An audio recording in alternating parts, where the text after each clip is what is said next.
Jadi pada soal ini disediakan beberapa larutan yang ada pada pilihan ganda, di mana kita diminta untuk menentukan senyawa yang dapat membentuk suatu larutan buffer. Nah, sehingga untuk bisa menganalisis jawaban tersebut, kita perlu mengetahui macam-macam larutan penyangga atau buffer.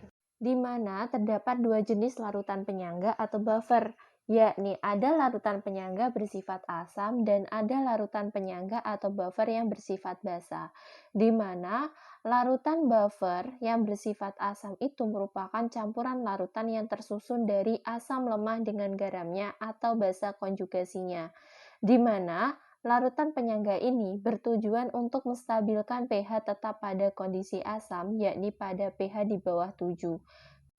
Yang mana cara untuk mendapatkan larutan penyangga asam itu ada dua macam, yakni melakukan pencampuran larutan asam lemah dengan garam atau basa konjugasinya, atau melakukan pencampuran larutan asam lemah dengan larutan basa kuat agar menghasilkan garam basa konjugasi yang berasal dari asam lemah.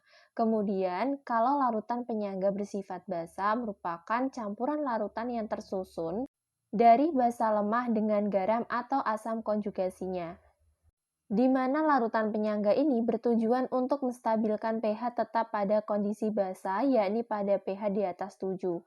Nah, cara untuk mendapatkan larutan penyangga basa ini ada dua cara. Yang pertama adalah melakukan pencampuran larutan basa lemah dengan garam atau asam konjugasinya.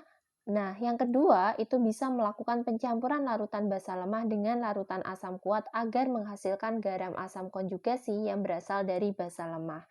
Nah, berdasarkan penjelasan tersebut, maka dapat disimpulkan bahwa larutan yang dapat membentuk suatu larutan buffer adalah NH4OH dan NH4Cl.